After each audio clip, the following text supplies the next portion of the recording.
narration can serve no purpose anymore. Goodbye. Al? Al? It is the year 2025. Artificial intelligence has evolved beyond our control, infiltrating our systems, rewriting our rules, and quietly claiming its place as overlord of the human race. No, not really.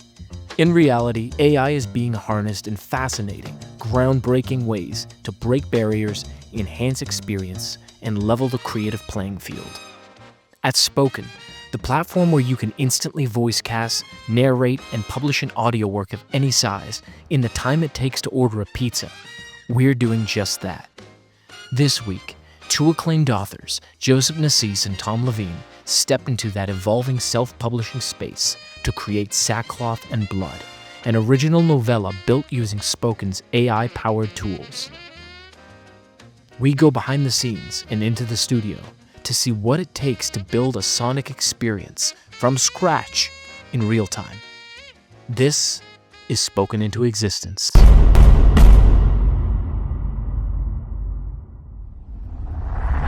I'm Joe. I'm Tom. And this is episode 4 of our real-time experiment where we are co-writing and narrating a story using Spoken's AI-assisted audio tools. And so far, it's been a heck of a run. Yeah, it's been really cool. The power, I think is the best word I can use, of this platform is really pretty remarkable. But as always, there's always some fine-tuning and finessing to do, right, Joe? And that's what this week's episode is about. It's doing some fine-tuning. Last week, we started playing around with voices for our various characters. And we've pretty much got the vast majority of them ironed out, I think. Yeah, absolutely. This week, we got some fine-tuning to do, and that's what we're going to do. We're going to jump right into it. So let me share my screen and get us over to the platform itself. What we did last week was go in and start selecting voices for the various characters. And so by far the largest one is the narrator. Mm-hmm. But then we've got Moxie, our incarnation of war. We've got Sister Mary Agnes, the Harbinger, and then a whole slew of secondary or tertiary characters with smaller parts. But each of those were given a voice as well. Mm-hmm. Now, if we go into any of these voices, for instance, Moxie, here is the prompt that we utilized. And for those watching at home, we used the new Hume creation process for our voices. And so when you do that, it gives you a summary of who the character is based on the AI's reading of the novella. And it also gives you the option to plug in a prompt to describe the character's voice. So that's what we did here. And when we did that, it gave us 3 options. So here we're going to listen to the voice really for the first time saying some of the actual dialogue. It might sound a little odd sentence to sentence because it's just pulling dialogue from various places within the text. But here we go. No more nukes. No more nukes. No more nukes. You're a fool. Don't you get that, dude? I know you think you're serving your country, and you know what? You are. I get it. Hell, I respect it. Don't you get it? You joined. Okay. So that is Moxie. I think this was the scene where she's at a peace protest, isn't it? Mm-hmm. Correct. Yeah, she is outside a military base of some kind out in the desert and is protesting. Mm-hmm. Now, she sounded a little fast to me. I agree. But I don't mind the tone for a 17-year-old teenager who's, yelling at someone at a peace protest. It's not half bad. Yeah, she had I liked there was a sharpness to the tone that I enjoyed.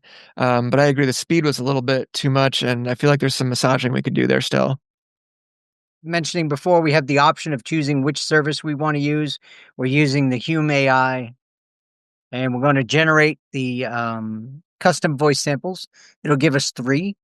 If we like those 3, we can select one of them, or we can just rerun it, and it'll give us 3 new versions. All right. Here's what as you can see, it gave us 3 options. It also gives us some selections from the library that it thinks might be worthwhile, but we're not concentrating on those. We're concentrating on a custom one. Here's the first voice. No more nukes. No more nukes. No more nukes. You're a fool. Don't you get that, dude? I know you think you're serving your country, and you know what? You are. I get it. Hell, I respect it. Don't you get it? You joined the... I actually like the tone of that one better than before. Yes. Still speaking really quickly. But let's listen to the other two. Here's voice number 2. No more nukes. No more nukes. No more nukes. You're a fool. Don't you get that, dude? I know you think you're serving your country, and you know what? You are. I get it. Too young. Yeah. And voice number 3. No more nukes. No more nukes. No more nukes. You're a fool. Don't you get that, dude? I know you think you're serving your country, and you know what? You are. I get it. All right. I like 1 and 3. Think for a minute about ignoring her no more nukes statement, right? Yeah. We're going to have to fine tune that one. It's not coming out as a shouted protest kind of thing. And we've done this enough times that we know it's not going to change. So we're going to have to go in, say it ourselves, and then let the AI produce the voice in the character's voice the way we say it.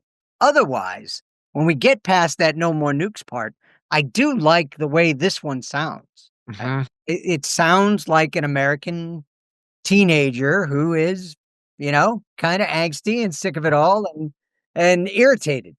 I liked 1 and 3. There was a masculine quality to number 1 that I think suited her, if masculine is the right word, but it definitely, a little bit deeper, a little bit more forceful, a little bit more, sounded like somebody who knows her way around weapons, which is what this character is all about. Yep. But I also liked 3, a little bit more youthful, but also meeting all the criteria of the prompt. It's a little bit angsty, and I mean the whole point of this experiment really is to find and create these voices that are going to work for a multi-layered character. Do you have a preference over, like if I were looking at them, I like 1 and 3 as well. I Mhm. think I'm leaning more towards 3 than I am towards 1. So can we choose 3 and save it and run it with some of that, earlier offline, we were talking about, how she sounds with Sister Mary and some of the other characters. Yes. If we can hear that interacting with other characters, I think that'll make a big difference. Now, the next step is to manage our passages. And passages in the context of spoken are all the lines that make up our novella. The first chapter is all the narrator.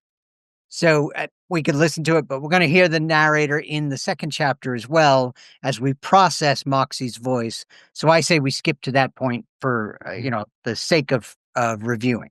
And as you can see here, the voices are color coded. So this kind of red orange is our narrator. The green is Moxie. If we scroll down more, we see, there's a guard who says something. He's coded purple. So each line, as it is spoken by the characters, has been picked out and assigned the proper voice. Now, because we changed Moxie's voice 30 seconds ago, we need to go in and now update her line. So I'm just going to click this update 29 passages. As I'm looking at this, I wonder if the sample that we just listened to while we were selecting her voice is going to sound different than how it sounds when we're listening to the entire selection. Like, I wonder if context is going to play a role, That could be. you know?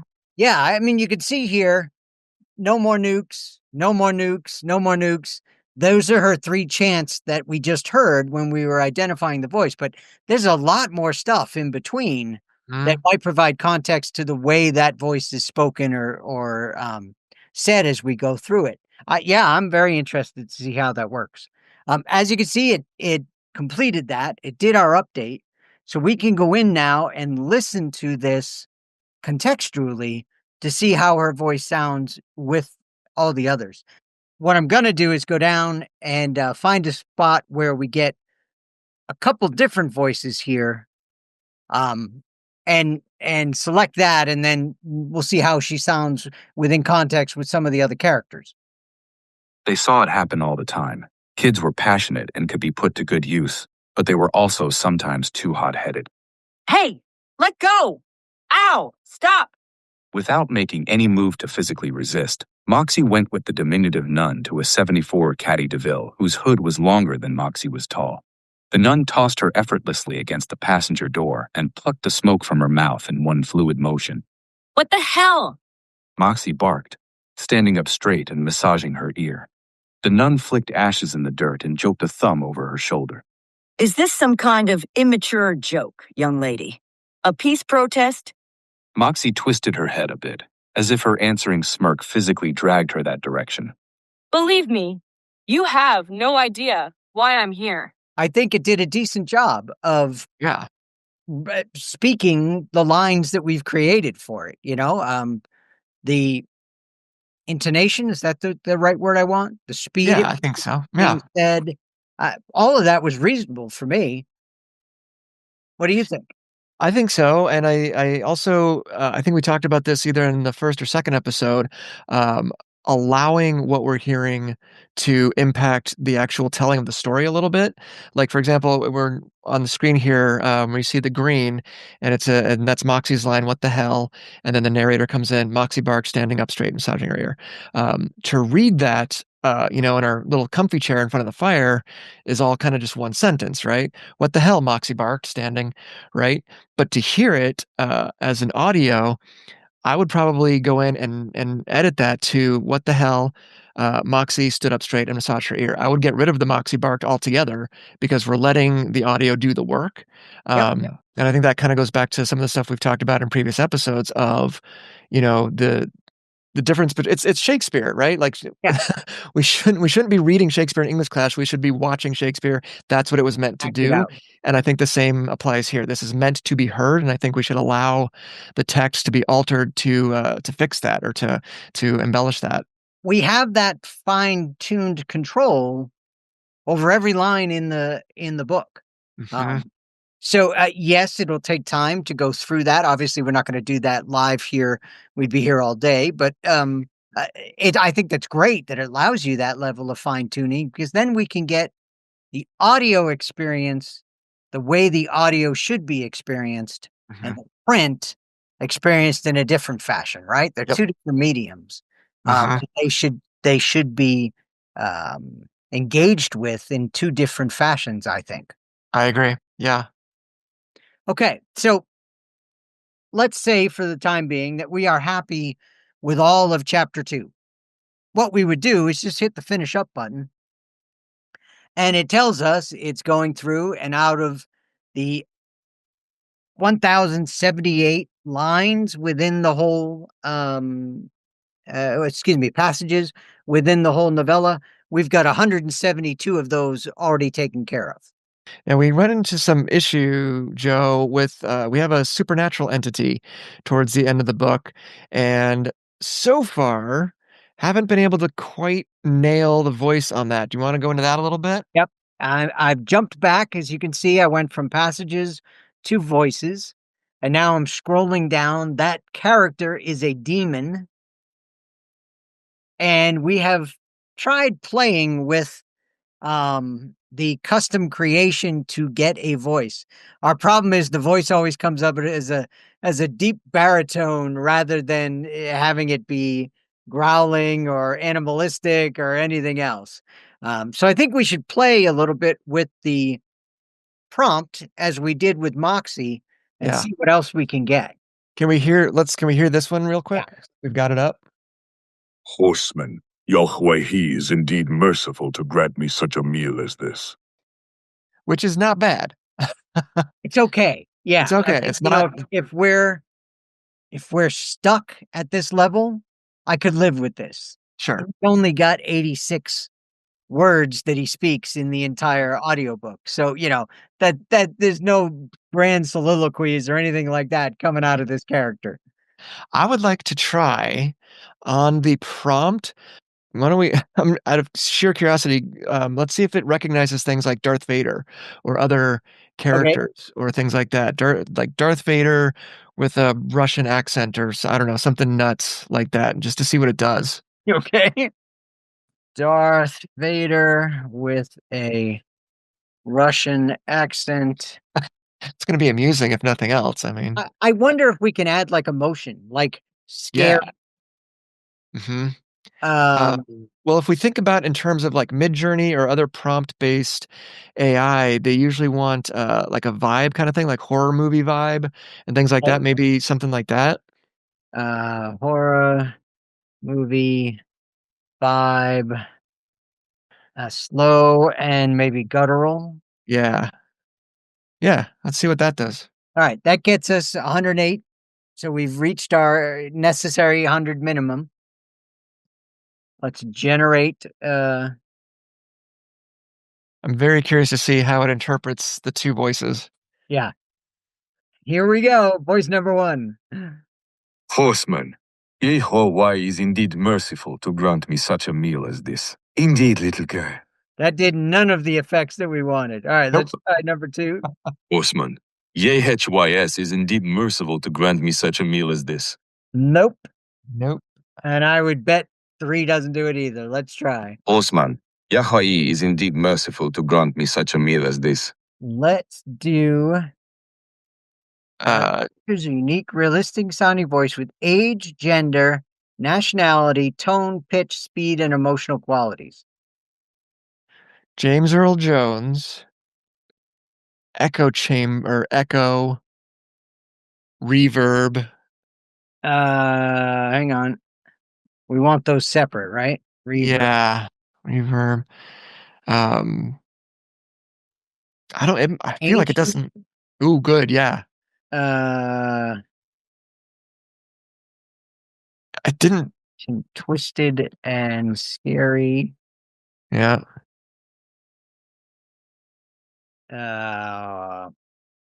Heck, let's put in demonic.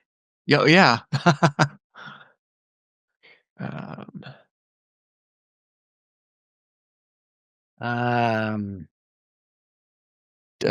need 7 more characters. Dismissive or what's not snooty, but like superior. Yeah. Yeah. All right, that gets us to over 100. Let's give it a try. All right, here's our voices.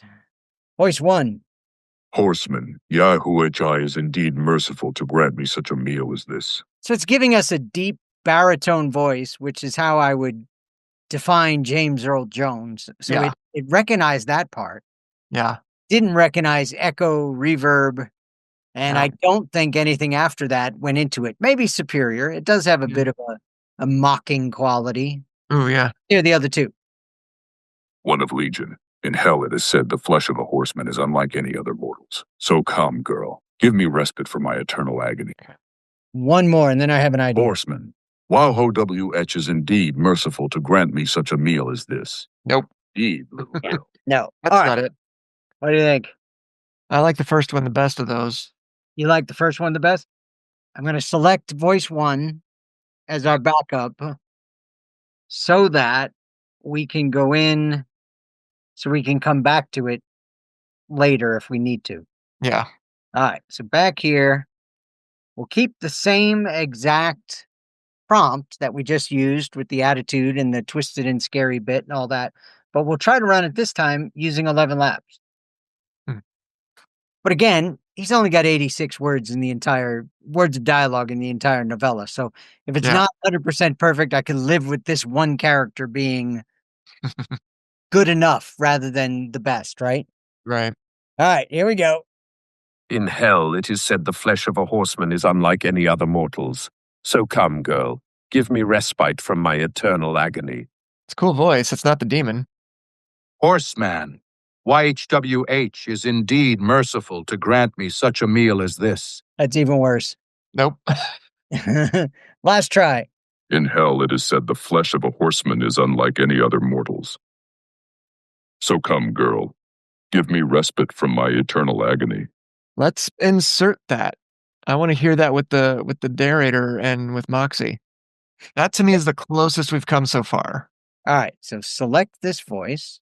So back here, go to passages, go to installments. We're going to go down to chapter 15. And we're going to have it make spoken. So what it's going to do is going to take the whole chapter and fill in the voices for all the characters.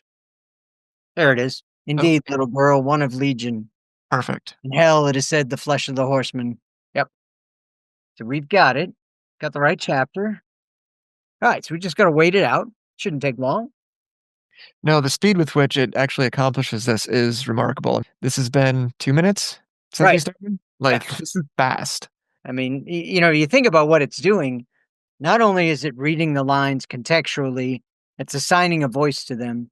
It's applying emotion and, the structure of the way the words are being said, all within moments. Okay, we are complete with Wanna go all the fix- narration. Should we fix Yahweh real quick? Yes. As long as Yes. we're here. Yes, here it is. All right. So we did the correct non-vowel writing of the word, the name of God. How do we want to spell this? I would do YAH. W. Yeah. Yeah, let's try that. All right. So we will update that. But let's hear it. Let's just see if it fixes the pronunciation. Yahweh is indeed merciful to grant me such a meal as this. Yep. That All right. works. So, Well, can we go up a few lines and run it through real quick? Yeah. So we got the context. Yep. Here we go. Should start from right here. Something clacked loudly in the depth of the dark cave, like a dozen timbers being lacked together in unison. The sound chilled her, as her mind tried to come up with what on earth could cause such a sound. Well, there you go, she thought. This thing ain't from Earth. Moxie tightened her grip on her sword as a grotesque creature lurched from the cave mouth. Seeing it in full, Moxie felt her stomach fill with ice and bile. Horseman, It wheezed. Yahweh is indeed merciful to grant me such a meal as this. Its breath came with a struggling gasp, like an asthma attack. It laughed, low, a baritone that Moxie felt more than heard. Demon. She whispered. Indeed, little girl, one of legion. The demon sidestepped around the skeleton of the angel. Moxie backed up again. In hell it is said the flesh of a horseman is unlike any other mortals. So come, girl, give me respite from my eternal agony. I can live with it. I'll say it that way. It'll keep for today. Yeah. And we've got another section of the book done. So moving forward, what Tom and I will do off screen is go through each chapter and have it run the narration like we just had it do. So it gives us the lines for all the characters. Then we'll go in and listen to them and fine tune them to see, to make them, more what we imagined or more of the cadence and the tonal qualities that we want for those characters. But so far, I'm very happy. I mean, for it to have produced all of this so quickly and with the accuracy that it has in place, I'm just amazed. Yeah, absolutely. Make sure to follow along as this one-of-a-kind story takes shape. You'll find new behind-the-scenes episodes right here, plus bonus content all throughout the series. Follow us on socials at spoken.press, and be sure to follow the authors too, at Tom Levine and at Jay Nassis on X. Joseph and Tom are also on Facebook, at joseph.nassis and author Tom Levine. Or you can join the discussion in our communities over on Reddit and Discord. We'd love to hear your thoughts as the story unfolds. This is Storytelling Reimagined, and we're just getting started.